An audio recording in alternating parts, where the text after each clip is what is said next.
Hello, world, and welcome to the Innovation Coaching Podcast. My name is Klaus Rostel, and I'm here today with Cindy Egolf. Cindy, how can I help? Hello, Klaus. I'm happy to spend this time with you. I became interested in you because we have something in common. We both have eccentric musicians as our alter egos. Yours is Lady Gaga, and mine is Leonard Bernstein. You can help me in the following way. I have a little bit of a story and then to set it up, and then I'll ask for your help. Excellent. Leonard Bernstein was probably the most famous American orchestra conductor ever. And as a young orchestra conductor, was invited to study with him, which is very, very exciting. After that, I was invited to participate in a training program in the United States that took one student every 2 years. I was the first woman to be accepted into the program and the third person to have ever finished it. Wow. Very exciting for me. Finally, my passion was growing. This was just fabulous news. After that, I got a job conducting an orchestra in Chicago, another professional orchestra. Very exciting. My passion was full steam. I'm in my bliss and had a wonderful, wonderful time. Very honored. 2 weeks after my audition with the Chicago Symphony, I fell off a stage. No. I fell off a stage. Yeah. Damn. The back surgery went poorly. Yeah. It went poorly. After that, I spent 2 years in bed and a year in a wheelchair. So, Klaus, this is where you enter. Okay. So this is one of the easy ones I hear. Yeah. It says, my bliss has died. Now what do I do? Ooh, okay. That is tough. And thanks for sharing, Cindy. So just to make sure I understand the timeline correctly, how far away are we from the wheelchair and the falling off stage and the being in bed? Where are we on the timeline now? Excellent question. Thank you for asking. We're decades from that. And I have tried for decades to get back into conducting. I still have trouble standing and moving, and my body just doesn't help me. Once you get out of conducting, it's very, very difficult to get back in. So I have finally realized to stop trying and to try some other things. And that's exactly what I'm doing, is trying other ways to use what I know. Got it. Working on a wonderful project with my friend Baron Gibson. It's a Buddhist retreat without Buddhism. Yes. Yes, you know that. You know about that. The other project I'm working on is called Harmony and Hope, the art and science of human connections, which is a lot of fun. The third project is I live in the Maritime Alps, just inland from the Italian Riviera, on a farm, which I call the Harmony Farm, where I will invite people to come and visit. However, Klaus, these things are interesting for me. They're exciting for me. But as I said, the bliss is gone. They don't touch me the way conducting did. Got it. Got it. Okay. Aha. Mind spinning immediately. So first off, a question, what if you kind of had to isolate it, if we had to look at it a little bit methodically or mechanically, do you have an idea or do you know what was it that made conducting so special? Was it the music flowing out through your fingers via the orchestra? Was it the communication with them? Was it the audience? Was it the stages? What made that so special? How about all of the above? There's an expression that people use a lot. The people, it's called in the flow. Mm-hmm. And that's kind of where I want to go with this. It was more than that. When I was conducting, I didn't really exist anymore because the music took over. Mm-hmm. And it was the communication with the music. It was the communication with the orchestra members, with the audience, the unifying 1,000 people at the same time with the same heartbeat, with the same ideas, with the same feelings. Cindy didn't really exist anymore. It was just the moment. and the music that existed. So would it be fair to say that one of the things you loved about conducting was that not only were you conducting or a conductor, you were also a conduct, so to speak, for the music? A conduit, absolutely. A conduit, exactly, exactly. Yep, exactly. And have you done, I know that that kind of put a pretty serious dent in your conducting career. Have you done any conducting in other arenas since? You mean conducting orchestras? Well, or conducting four people in a small room with nobody listening, right? There are many ways to conduct, though the classic one is a full orchestra and it's a huge audience and it's a big stage. But theoretically, if we found two musicians, you could conduct them. Theoretically, yes. Haven't done it. Interesting. So that, because that would be my first question is, what conducting have you done elsewhere? And the reason I say that is that sometimes when people have done something on the biggest stage or a very, very big stage, right? Whether it's they've been very good at sports or they've been high level business or whatever it is they've done, then to them it tends to be tied, the stage and the surroundings tend to be tied to the thing. And sometimes when they try out the thing in a much smaller format or a very different format, they find that, yeah, this doesn't do it for me, right? You've competed in the NBA and you played basketball with the world's best. Playing with your nephew on a random Sunday is really not the same. And others find the exact opposite, that, okay, actually, what I loved about the basketball was not the NBA, but it was the game. Or maybe they found that it was the adoration of the crowd and the basketball was actually just a way to get there. And they're just as happy being public speakers because it's the same feel of the crowd, even if they're doing something completely different. So that would be my first question, would be like, how much have you experimented with trying to isolate the factors and trying to see, okay, what can I get in different ways and find out which parts of it is it or was it that I loved? Because I could easily see you conducting something smaller, but maybe it's hard to round up a full orchestra in a full auditorium. Excellent question. Excellent question. I have done different workshops where there's no audience, and Hmm. the connection with the music and the musicians is the same. To put together a small orchestra, of course, is financially prohibitive. Hmm. So I haven't done that. I have done public speaking, sharing my knowledge. What, for example, manage like a maestro, which I've been working with project managers, giving my perspective on how we put things together as conductors and how that can be used in management for business. A couple of issues with this that I find very fascinating is that one, there's a very good parallel, and I do enjoy sharing this information. The other thing is I have to use words. Conductors don't use words, Mm. right?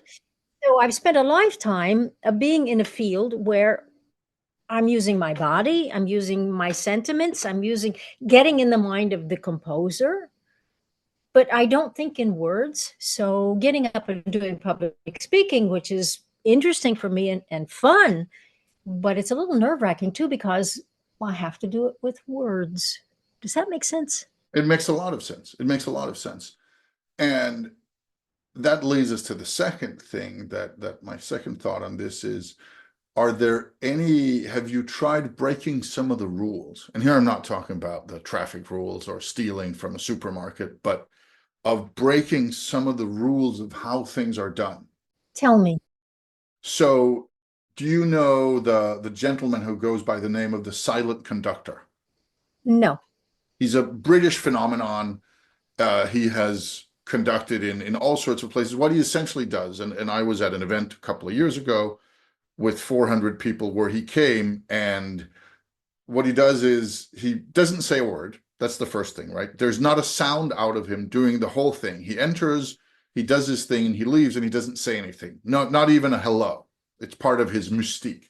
So what he does is that he makes sure that the organizers of whatever event he's going to, this was a corporate learning summit, that everybody had been for his kind of session had been issued with what are basically very simple musical instruments, things that could make a sound if you clapped them or hit them or swung them around.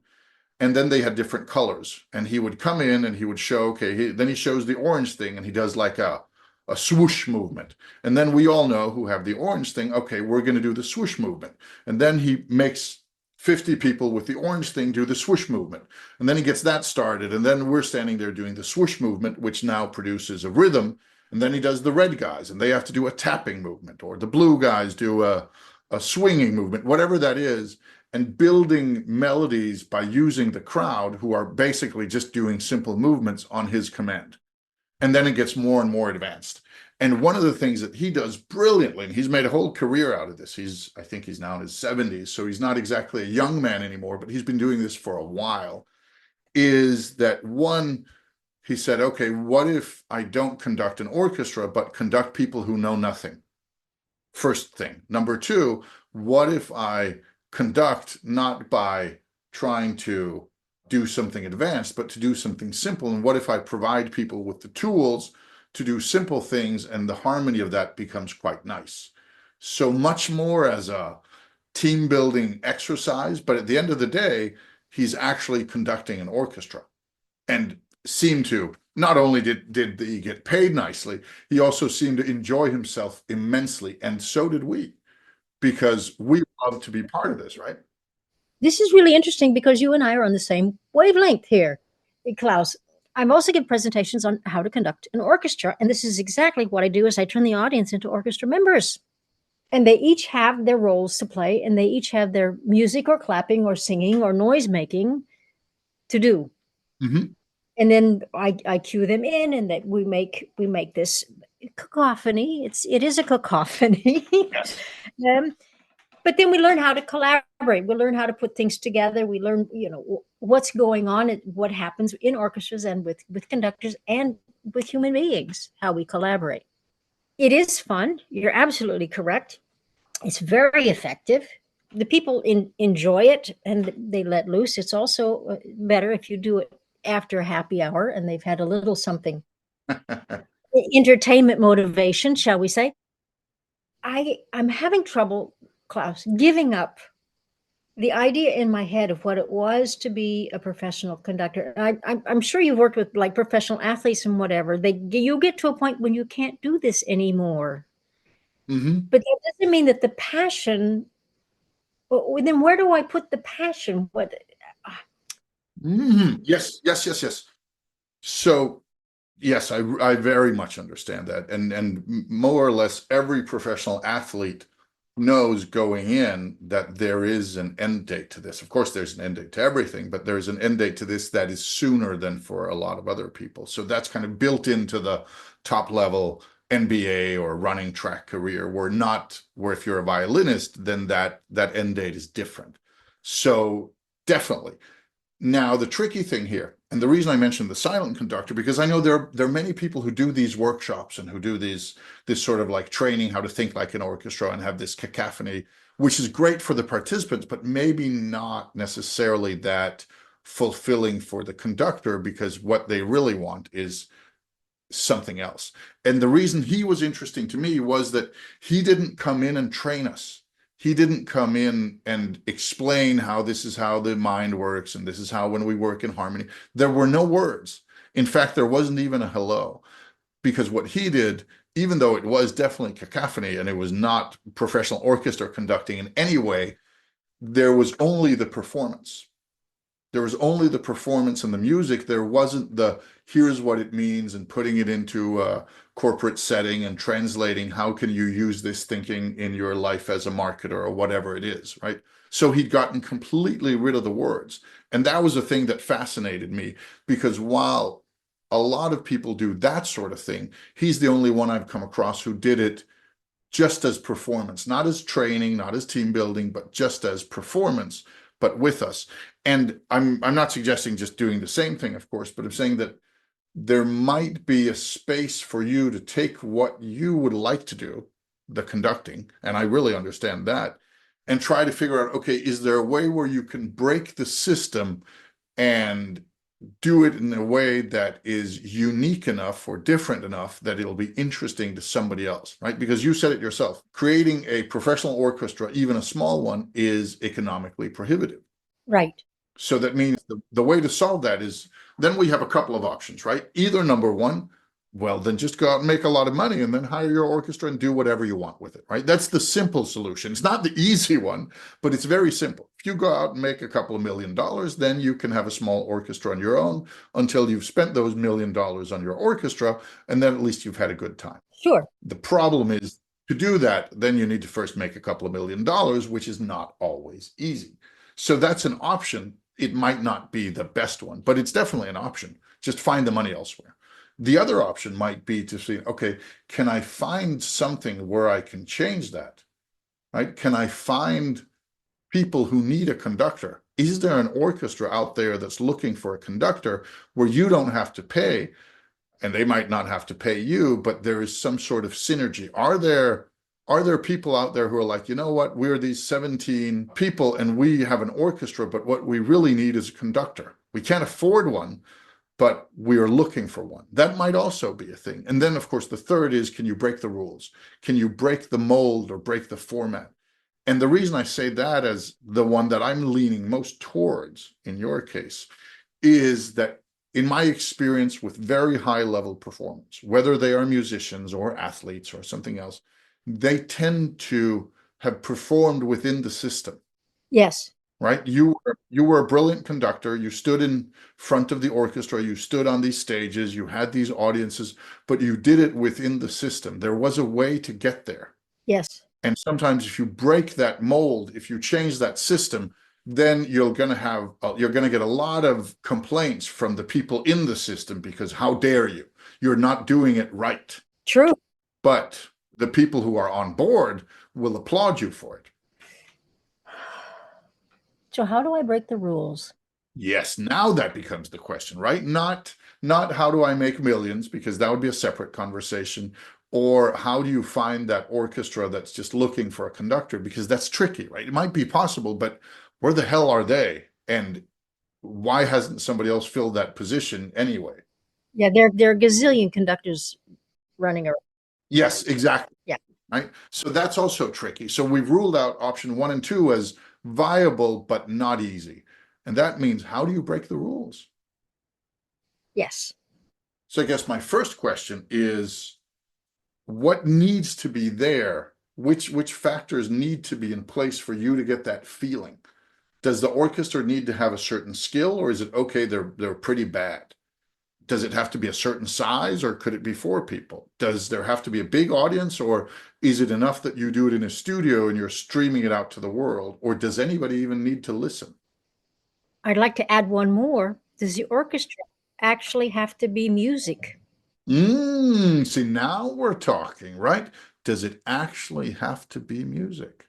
One of the things I'm working on these days is harmony. And harmony is simply two or more simultaneous vibrations, Mm-hmm. which happens everywhere all the time. Albert Einstein says that everything is vibration. So if everything is vibration and harmony is two or more simultaneous, we are connected. So this is an experiment that I would like to try, whether it's with music or without music. What is our connection? You and I, right now, we're sharing these ideas. We are already connected. Mm-hmm. Right? So we live in a world where we're trying to build bridges between one person and another, and everything is a big old mess. But I would like to say we don't need to build bridges when we are already connected. So harmony is still, it's a part of music, but it's a part of life, and it's a part of all sorts of things. It's a part of everything. So how do we want to use our harmony? And it could be with musical notes and musical pitches and with orchestras, or it could be just with people, but you need people. I need people. You need people. Good. Okay, so we've isolated that. How many people do you need, Cindy? Ha. And while you think on that for a moment, I'll give you an example. And this is something I sometimes mention on this podcast. And that is that when I set out to create this particular podcast that we're now part of, one of the things I decided with myself was, can I do it in a way where I don't need any listeners? can I create a podcast that is successful with 0 listeners? And one of the reasons I ended up with this format was not only did I have some people who said, Klaus, we'd love to have you do this sort of coaching podcast format so we can listen in, which I thought was very, very nice of them. But also because to me, these conversations are the most important thing. If I have 5 million listeners, that's lovely. If I have 10, that's lovely. But they don't matter for whether this is successful or not. What matters to me is getting to have these conversations with people who want to have them with me, right? Because it keeps me sharp, it lets me help some people, it keeps me inspired. And if we're helping somebody else, that's even better, but it's not necessary.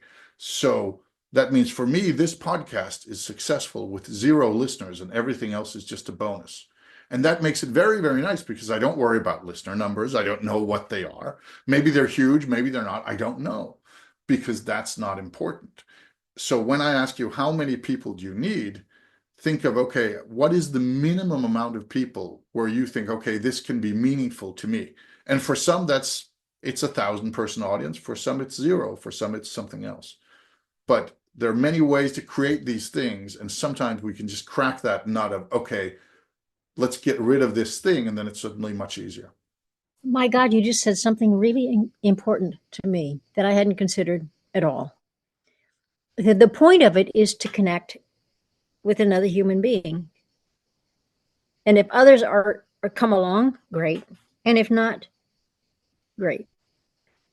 Wow. Yeah. Yeah, the point is 2 people. It's to connect with another human being. Yeah.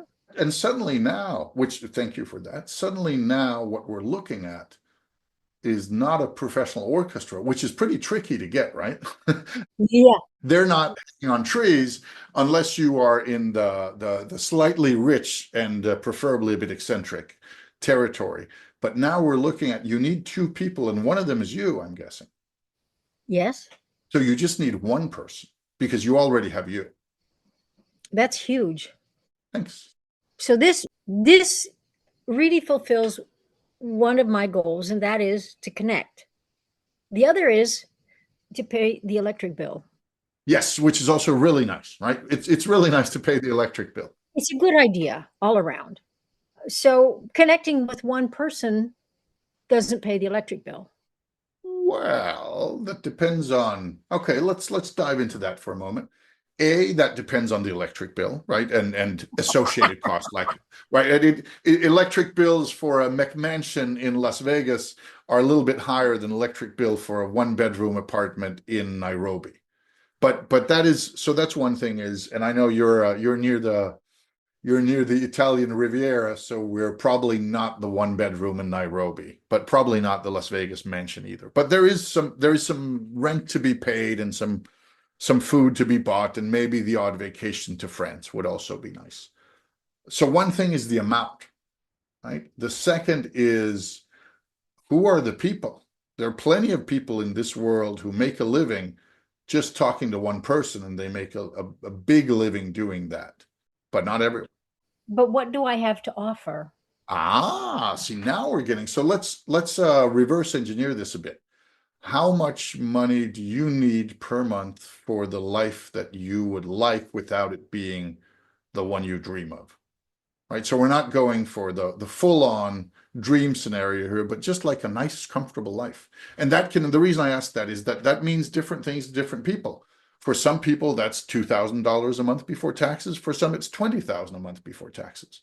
And for some, it's 200. So I live in a rustico, which is an ancient stone house.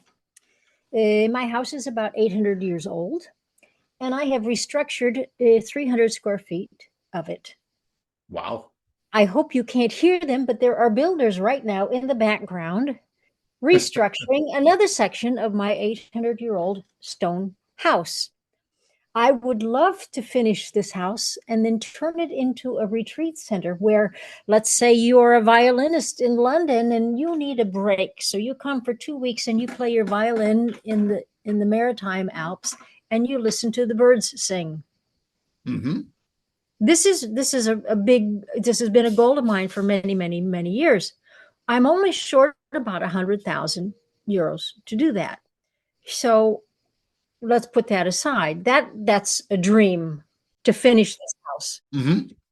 but that's a dream. Now, for me to live, costs me nearly nothing.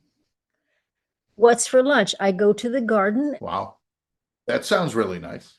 That sounds really nice. My wealth is not in euros or dollars or cents. My wealth is in the style of living. So my mortgage is nearly nothing. My electricity really is nearly nothing. However, I would like to have more impact in the world, and to do that, I need cash. Yes, yes. Now we're talking. Okay, but that's good because that means that you don't need a lot, but if you had more, you could do more, which is a much nicer position to be in than the one I'm in, where I crashed my company 5 years ago, and that left me in over $1 million of personal debt, which I'm paying my way out of. So just to Oh my God. pay rent, I need some money, but I'm also paying off debt, massive debt, right? Wow.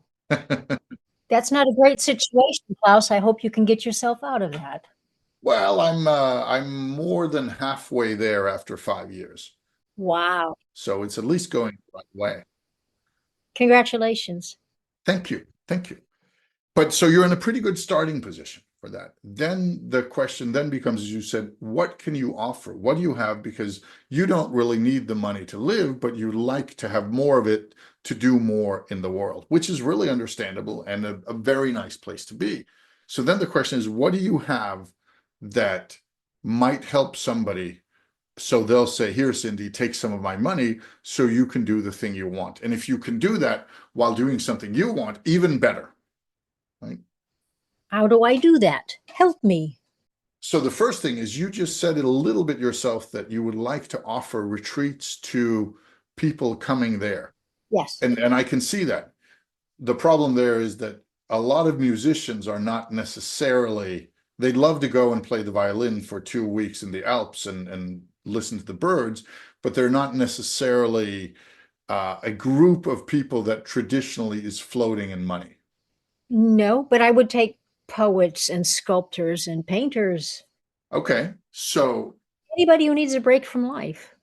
anybody who needs a break from life, right? So I'll suggest a thing here, and then you can say, no, that doesn't appeal to me at all, or okay, I can see parts of this, or maybe that's doable. Let's test it, and maybe it just sparks a different thing. So Okay, don't shoot the idea down more than it needs to before at least hearing it out. let's go. Yes. So let's say you create one-on-one life conducting with Cindy, where people come to the Alps and they stay there for 2 weeks or 1 week, right? So there's the 1 week retreat and the 2 week retreat, and they pay an amount of money that is significant. And in those 1 to 2 weeks, they not only get to have peace of mind, they get to have beautiful nature, they get to live in that stone house with you, but they also every day have solo conducting sessions with you. And the people you're going for are artists or people with an artistic mindset. They don't have to be professional artists, right? In fact, it's probably good if they're people with money who would like to devote more time to their art and they think, oh, I can easily pay the fee and this sounds brilliant. And what you're doing is you're not just helping them conduct their art. You're not just helping with sparring on that with that connection, but you're also helping them connect with themselves. And you're doing that through a bit of conversation because you're obviously good at that.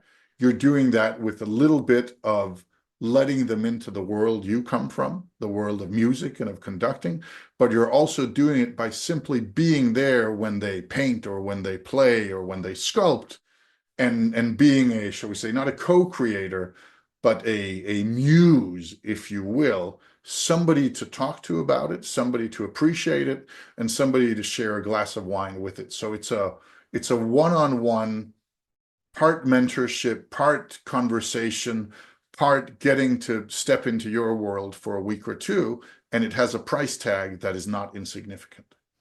See, I love this. I love this, comma. I'm missing only one thing. Well, a couple of things. Windows, doors, electricity, plumbing, floors, heating. because what I finished is 300 square feet, and I can't really have somebody stay with me. Got it. I need to finish a part of the house first. Okay, so let's attack that for a moment because I was afraid you'd say that, but I'm also glad you did because now we can also get to inspire some other people listening in because a traditional way of thinking about things is exactly that, is exactly I need to finish it before I can sell it. And of course, if you just went out and sold it, then you need to sell it very expensively so you could finish it first. But let's think in stopgap measures. Let's think in halfway solutions here because you have some land, yes? Or is there land nearby? I have land. You Yes. have land. Yes. Could that land theoretically fit a camper van or a something like that? Yes. Yes. So now it's not about finishing the house, it's about renting for a short term that camper van and having it be of enough quality that the person who's getting this 1 or 2 week retreat experience doesn't think, what the hell is this? Right. So it's essentially saying now you need in your 1 week or your 2 week package budget, you need to include the rental price of some camper company coming and setting it up on your ground and leaving and then coming and picking it up again afterwards. What about a yurt? Or a yurt, right? Exactly. Now we're thinking, right? What about a yurt? What about a nice, high quality yurt that you're renting so you don't have to fork out the cash up front and you only rent it once somebody has paid for this package, but before they arrive. So it's paid with their money, not your money. And it's set up by somebody else. So you, or maybe you set it up yourself. That depends on your skill set and inclination. But with the hard standing, hard walking, I wouldn't suggest it. Yeah, it would be difficult for me. So then you get somebody to do that. What about bathrooms? What about cooking? What about see? You're hitting the nail on the head on so many different levels, Klaus. I think that things have to be at a certain level before I can begin. And you're opening the door to say, no, maybe that's not true. But I do think people need a bathroom. They do, they do. And do you remember what I suggested first before we went to the yurt? Yes, the camper. And what does the camper have? It has a bathroom. It does. Yeah. And some of them even have a kitchen.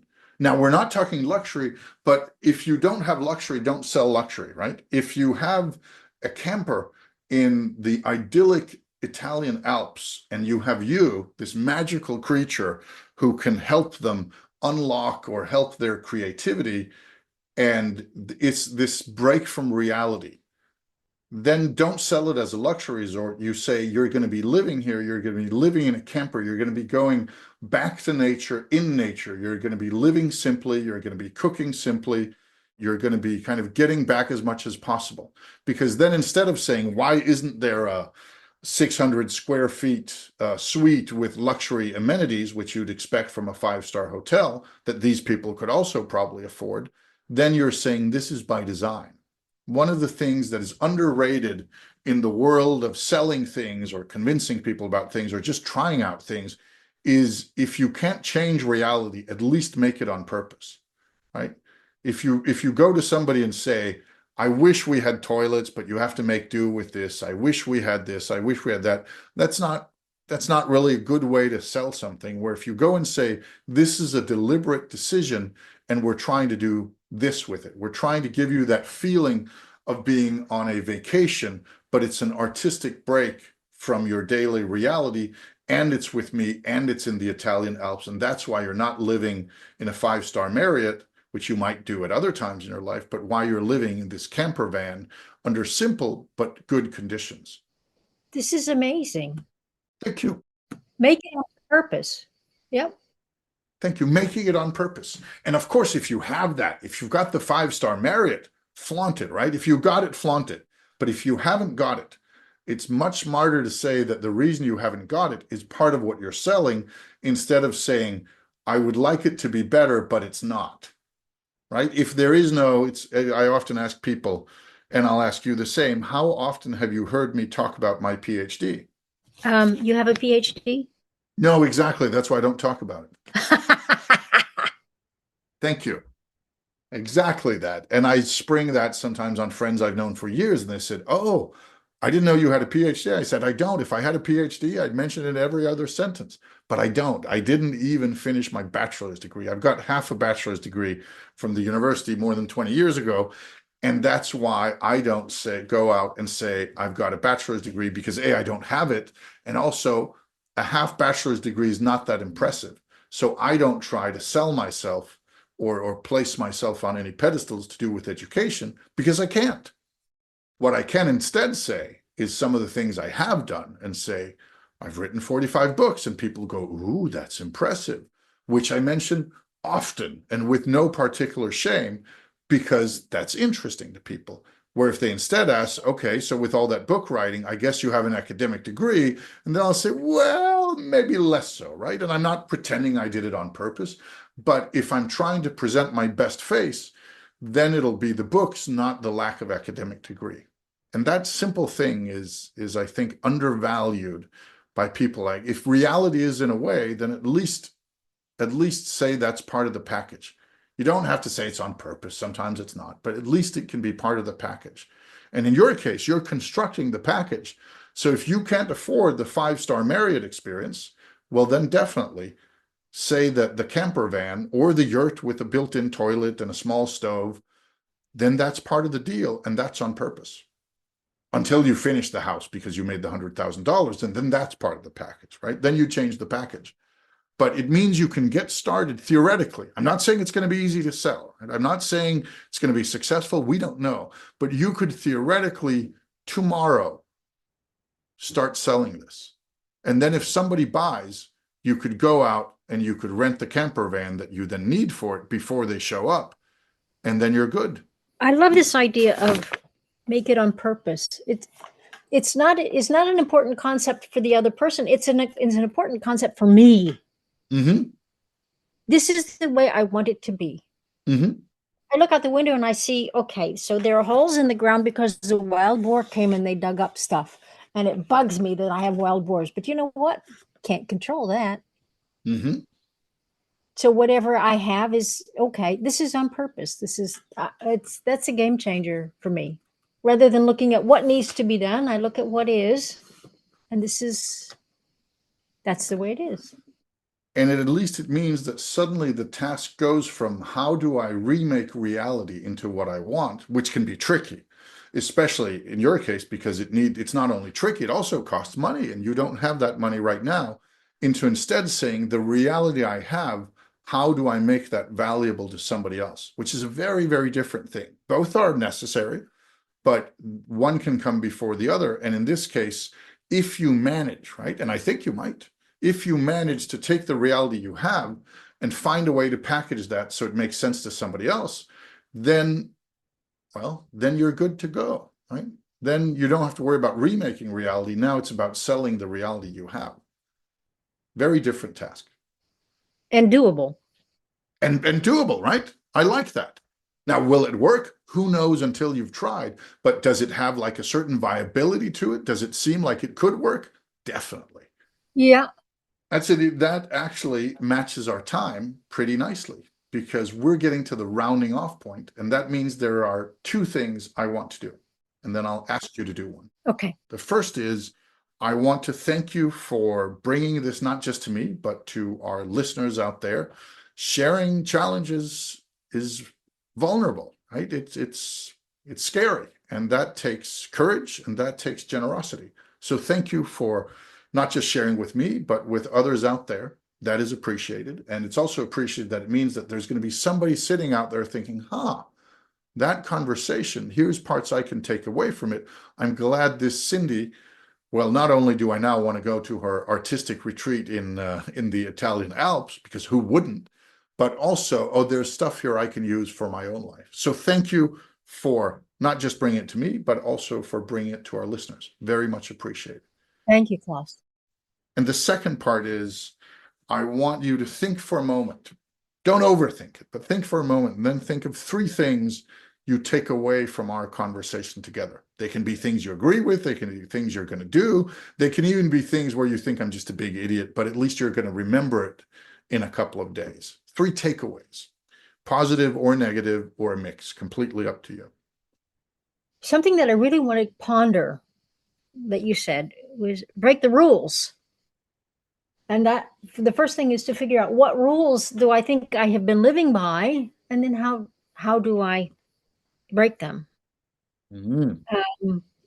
Another thing that you suggested that I really, really like is have a one-on-one life conducting with Cindy as to be a muse.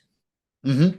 That leads into is making my current reality valuable and to understand that whatever I'm doing, it's on purpose.